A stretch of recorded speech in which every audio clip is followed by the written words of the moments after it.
LogPowerSlave, thank you for joining us tonight. How you doing, man? You're welcome, man. I'm good. Good to be here. Nice. So you're joining us from the down under. Yep, the other side of the planet. We've before the show covered off on all of the insane differences between where I'm from and where you guys are from. Yeah, that opposite world, right? It's upside down world, man. Yeah, everything. You guys are standing upside down while sitting. Anyway, Yeah. Isn't it a weird thought? Unless you're a flat earther. That's a weird thought. Right? If you're a flat earther, you don't believe in that, which is pretty wild, right? Yeah, I mean, I can't help those people, man. Nobody can. honestly. Earther. They're too far out. Yeah. I mean, it'd be more convenient. It'd be more convenient as a streamer or content creator because it'd mean that time zones wouldn't actually work the way they do, right? If the Earth was flat, we'd all just be able to play with each other whenever. Exactly. So I can see the benefit. Yeah. I watched the best documentary. It was about these guys that like really believe in it, and they're gung ho about the flat Earth. And at the very end of the movie, the documentary, they started doing experiments by like shining lasers like far distances. Yeah. Because the theory was like there's no curvature to the Earth, so it would just be a straight line. And they just constantly disproved their own theory, like using these lasers. But they're like, there's really more research has to be done. Yeah. And they got like these high-powered gyroscopes. They got all sorts of equipment. Like, that's interesting. Really expensive stuff. It was actually the best part of the movie was just looking at their faces as they like realize proving it wrong and then being like, let's just not believe this. Inconclusive. Yeah, the data is inconclusive. You guys not release this part of the stuff you filmed in the documentary? Pretty much. Yeah. Say no. It's going to make us look really bad. We've spent hundreds of thousands of dollars on proving how stupid we are. Wow. Science, I right? would edit that out. Yeah, it's science. I mean, you got to be honest. Yeah, exactly. So, how do people know you, Log? Well, I do a couple of things. First and foremost, I do another podcast, which the right. Destiny Down Under podcast. We don't allow cross promotion of those. Yeah, I know. This is a really touchy subject. All right. I'll tell you a funny story about the DDU, and it doesn't, this is basically started it to, just so that Australians had a point of call, right? Because when I first started doing this sort of stuff, Mylan I thought he was the only Australian in Destiny, which, is wrong, quite clearly. But we sort of wanted to do it as a bit of a community hub, but we thought, look, we'll start this podcast and we'll do this. And this is around the time that you guys were finished wrapping up on the Planet Destiny stuff. And literally the week that we decided that we were going to launch the DDU, you guys launched the DCP. Anyway, we'll still do it. That's amazing. Well, it's going to be great. We'll get guests on and all that sort of shit. But yeah, it's it's great. It's a good fun thing to be part of. And I think it does its job in terms of being a port of call for Aussies around the traps. So that's cool. Good. Yeah, podcasts are fun. Yeah. It's a nice place to just hang out and just talk with people that have similar interests to you, especially if it's, focused around being Australia and stuff. It's a nice place to look for people to do raids with, PvP with, because I see it in our chat all the time. People finding people to play with. I think that's one part of it. It's we're a little bit different. I mean, everyone's a little bit different to everywhere else, really. But there's some of our mannerisms and things like that I will make a point of not bringing here.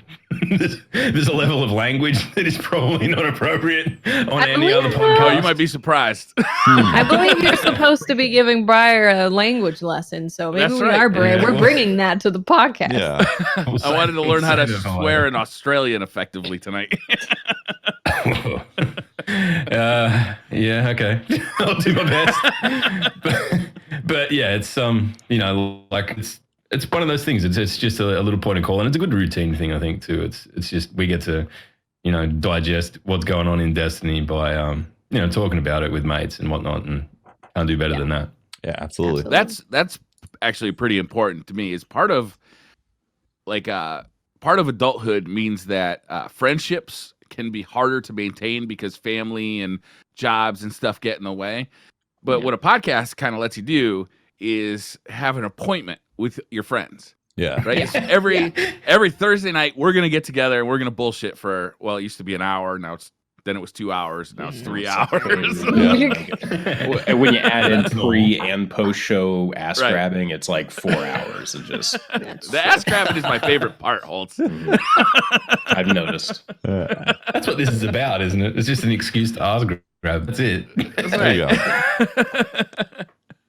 But yeah, like in that sense, it's actually really it's an excellent tool to like spend some time with your friends and To hang force out. friendship. Yeah. I didn't know it was like that, Watts. Yeah.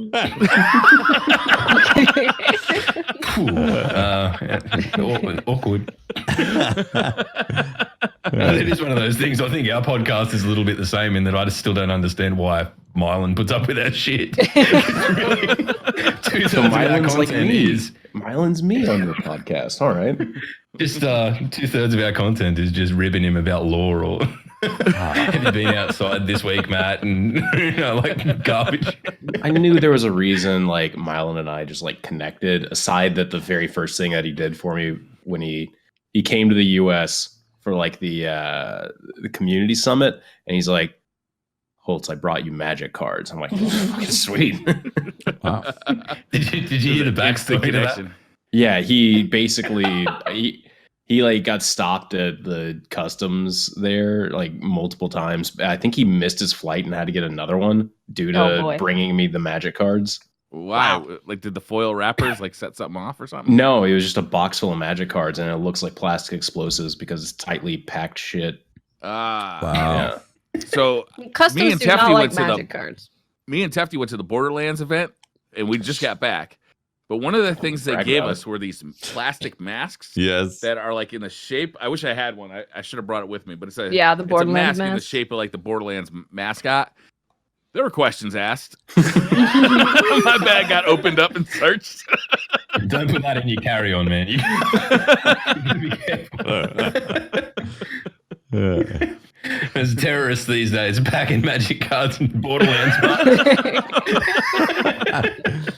Very The new scary. face of terror. Who knew?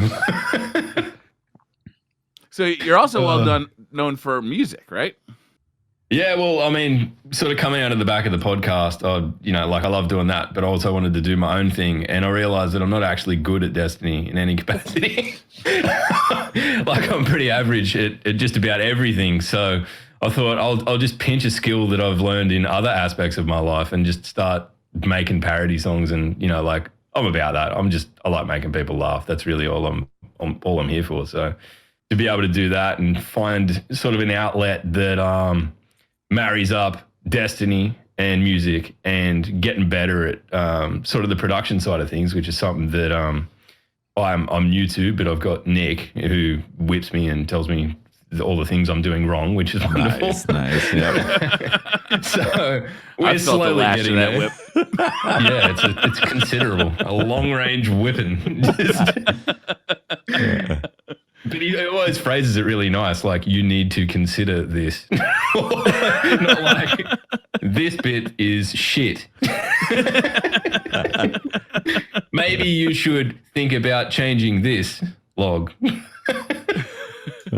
But yeah, that's the other thing I do. So I do parodies, and I play a bit of guitar on stream, and I'm sort of moving more towards, I'd like to be able to do more live music stuff. Nice. Old Dan Drumstone, every time he finds his way into my feed, I'm like, man, I want to do that. That is the coolest shit ever. But He posted it's- on Twitter, I think it was the day I was leaving LA, and it was him just saying, have an awesome day, and then doing like an awesome drum solo. I'm like, fuck yeah, man. what a way to send a message. the problem with being Australian is he does that every morning, so I get it every night, and I'm like getting into bed going, yeah, Pumped up. can't wait to sleep, man. But ultimately, that'd be what I'd want to do. Like a stream and do the YouTube stuff, but like really doing parody songs in the age of Article 13 is probably one of those things that I'm walking a very fine line doing, and I don't know really how long I'll be able to do it for, but I'll do it until I can't. Just got to Nice. switch to original music. Yeah, there you go. Yeah, well, I mean, It's there's easy, that. right? But Yeah. everything I've ever written up until that is just out and out metal, and that kind of niches it a bit. There's a bit less of a demographic that appeals to, rather than piss takes of the offspring or whatever. Honestly, I feel like there's a huge metal scene in gaming. Mhm. Yeah. I think there is. Sure, I think Yeah.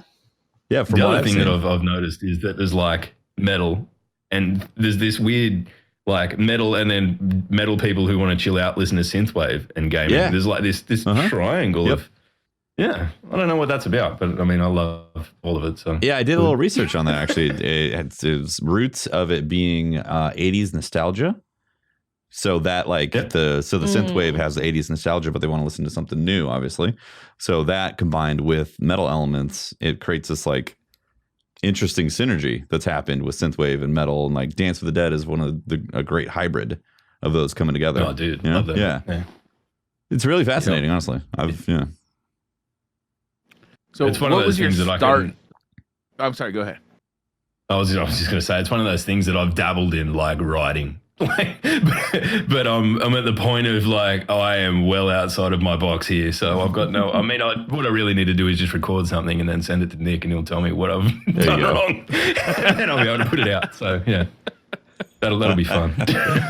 What was your start in Destiny? Where did you begin playing Destiny, and what got you your foot in the door, like getting involved in the community?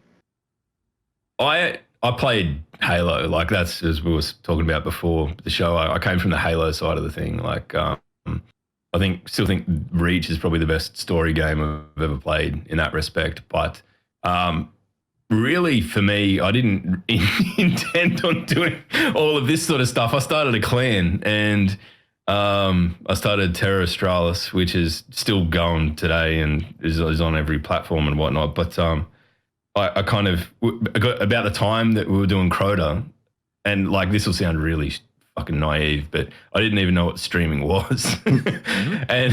and we got to the point where there was too many of us to all fit into a voice chat, and it was just like chaos of just however many people, 16 people or whatever, all trying to talk. So I think the next reveal was that Bungie did was Goth and their House of Wolves thing, and I'm like, what is a Twitch streamer? that was how I found out about that, and I thought, well, like maybe I need to do that to be able to let more people be involved in what's going on, because that was what it was really all about. It's we're not a clan that sweats or anything like that. It's all about banter and having a laugh. So it sort of evolved from that, and then sort of meeting Matt down the line and going, well, like there's a lot of Australians that do great things. It sort of evolved from there. And then, yeah, music's just the thing that I do to keep myself out of trouble, more or less. Did you start with Vanilla Destiny? Yeah. I played, from the beta onwards. So I don't know. It's one of those things that you kind of look back on with rose-tinted glasses now. It all seems like the Elysian fields and perfect, but we've been through some shit as a community, that's for sure. That's true. Very true. A little bit. Yep. Man. Any more questions for Log, or should we move on to the juicy B3? TWAB. What do you typically? We can cover the TWAB in about do you- 5 seconds. So. What are you typically streaming nowadays? Right now? What do I? Yeah. Me, just, I streamed Borderlands the other night. Okay. But really just Destiny. Yeah, mostly. Yeah. I know what I do okay, so I do that. And it's like, it gives me, If you're doing a Destiny stream, like what do you typically dig into? Is it everything, or is it raids, or is it PvP? Probably more Gambit and PvP. Probably more Gambit and PvP than anything. Like I get a bit bored doing the strikes and stuff like that. Sure. And raids, because I really only get maybe 8 hours a week to be streaming. Like blasting through raids at the back end of seasons is fine, but I'm not really the forefront of doing that when they first drop. So it's really like, for me, with doing the guitar stuff, if I'm playing Crucible and I can, play Crucible, and then in the lobby times that are getting longer and longer as the player base drops off, I can play guitar. So it works out all right. So I'm always able to do something. So guitar intermissions between matches. Yeah. I like it. That sounds great. What are the matchmaking times like for you in down there in Aussie land? It varies. Quick play is okay. You're probably looking at a couple of minutes.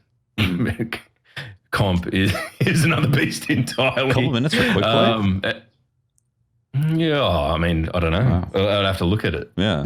No, I'm just, It's long enough to play quite a bit of guitar. If that is a metric of time. Yeah. A bit of I'll guitar work it out. as a metric of time.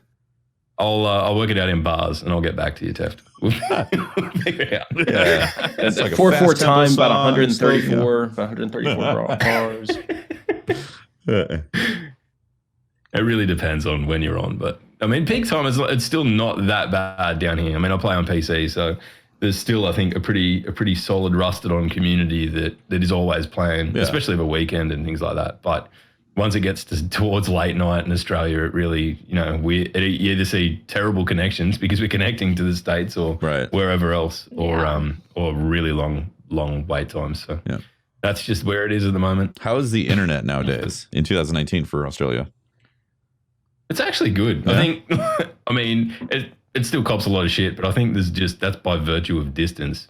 Sure. Where it is to everywhere else. For me, I'm lucky in that I live, basically we have fiber to the node internet for the most part of the country, which is nice. Optical to a node that's in your street, and then traditional copper lines from there. And the node is out the front of my house. So there you go. Nice. Yes. But for, it's not like that for the whole country, and they're still rolling that out. So it's getting better. We are, maybe one day we'll not be the butt of the internet connection jokes, but I don't really see that changing. And it's one of those things that we kind of have that backhanded pride of. Whenever anyone brings up lag, we're like, oh, you think you know lag? You haven't seen anything lag. I was born in a lag. Exactly. Just turn into a bit of Bane and Yeah.